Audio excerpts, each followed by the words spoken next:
Good afternoon, folks. Robert Chapel here, Executive Editor of Madison365 with your daily update for Tuesday, May 24th. First, we have to let you know that the update today is brought to you by Steinhofels, which is having their biggest Memorial Day sale ever. Save 35 to 75% off throughout the entire store, plus get great bonus buys and take an extra 10% off patio furniture. It's patio furniture season, folks. It's Steinhofels' biggest Memorial Day sale ever. Shop in store or online at steinhofels.com today. First, before we get into the COVID numbers and news, I just want to acknowledge that there's still details are still not entirely clear, but there has been another school shooting in Uvalde, Texas, at Robb Elementary School. At least 16 people have been shot, is my understanding. I've seen conflicting reports as to how many have died. Some outlets are saying 14 children have been shot. Some are saying 14 children have been killed. Either way, it's awful, and there's not much to say about it. Other than that, there is another press conference scheduled for 5 p.m., so I'll tune into that. And we'll probably pick up the CNN coverage on Madison365.org if you want to pay attention to that. So moving on from that, again, that happened earlier today. Don't have a lot more information than that. And I don't want to speculate at all. So the Wisconsin COVID situation is improved again. Yesterday we had our 7-day average of new cases was over 1,900, which was lower than it was on Monday, or on Sunday rather, on Friday. Today, we were reporting 1,598 new cases confirmed for a 7-day average of 1,871. So again, that has fallen by another about 50 fewer than yesterday. So a slow decline, but a decline nonetheless. We like to see that. The 7-day average of positive tests is also down from 12.7 yesterday, Sunday rather, to 12.2 today. That's still very high. We want it to be below 3 if we can, right? But the downward trend is positive. The other really piece of good news today, people hospitalized due to COVID-19 infection has fallen from 352 yesterday to 332 today. It's down by 20 just since yesterday. It's down by 48 in the past week. So that's pretty good news as well. In addition to the cases coming down, the hospitalizations have come down. 53 of those folks are in the ICU. However, that's kind of high on the high side. That's down by 1 since yesterday. So that's going in the right direction as well. And then the 7-day average of deaths reported is still at 1. That's the same as it was yesterday. That's just 1. So that's the COVID situation. Again, improvement all around, which is great to see. I'm not sure what to attribute that to, if folks are masking up more or if it's just nicer out and people are out and about. We might have seen a little surge following like graduation and stuff like that, which is now, we're now on the other side of it. It is Memorial Day weekend coming up. There will be people out and about. Hopefully most of those stuff is outdoors. So we'll keep an eye on it either way. We're going to take a short pause and we'll be right back after this with some more local news for you right after this. Apply yourself this summer. At Madison College, we encourage you to be your truest self. You're an empowered persuader. You exude positivity, and you're not afraid to stand up for what you believe in. Whether it's cool clothes or hot music, your friends count on you to zhuzh it up. For you, life is all about creating a brighter future. And at Madison College, we can't wait to see what you do.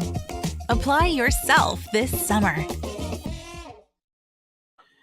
All right, also in the news today, the Black Girl Magic Conference started 5 years ago by Rosa Thompson with 80 girls in like 4th through 8th grade, just to empower, enlighten, give them some confidence and some life skills and things like that.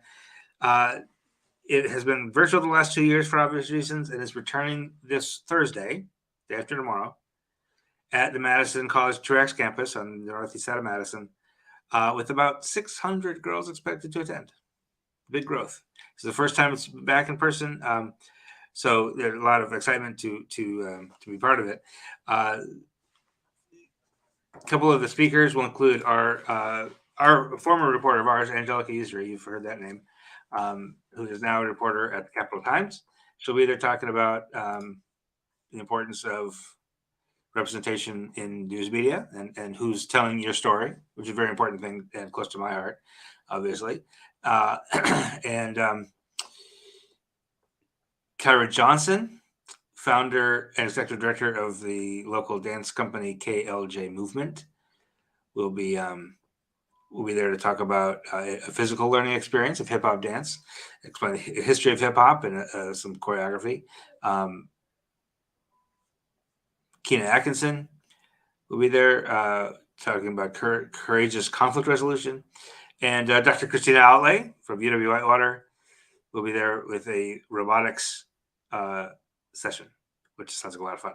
So it's going to be Thursday. There's still room. If you have a daughter or a niece or granddaughter in 4th to 8th grade in Madison, you can still register. It's free.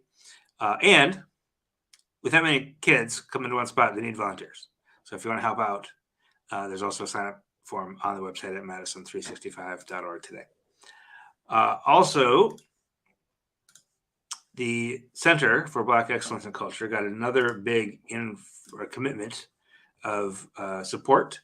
Ascendium, which is Ascendium Education Group, has pledged $2.5 million, which pushes the total raised to $20 million.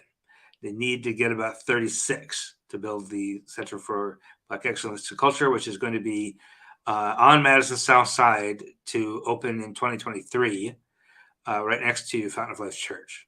This is a project of the church, of Alex G., the pastor of that church, and it's going to be a very, very cool thing. You can look back at some of the coverage we've done. When they first launched their fundraising campaign, we have some pictures of what the inside of it is going to look like, and it's just a really exciting project. And finally, today, CUNY Mutual has pledged $125,000 to the Acosa Academy, which is, Acosa stands for the African Confederation of Cooperative Savings and Credit Associations. The idea being that they're joining an effort of credit unions across the country to raise $1.2 million to enable employees of savings and credit cooperative credit unions in Africa to participate in professional development training, and which ideally provides some economic stimulus then throughout those economies across the continent. And CUNY Mutual right here in Madison is pledging $125,000 to that effort. That's all the news I have for you today. It is a beautiful evening. I hope you can get out and enjoy it. Until tomorrow, and we'll have another set of COVID numbers and some more news for you. Feel free to follow us on Facebook, Twitter, Instagram, LinkedIn. We're on LinkedIn now. And we'll see you soon. Take care. Take care of yourselves. Take care of each other. Have a great evening. This is 365 Media.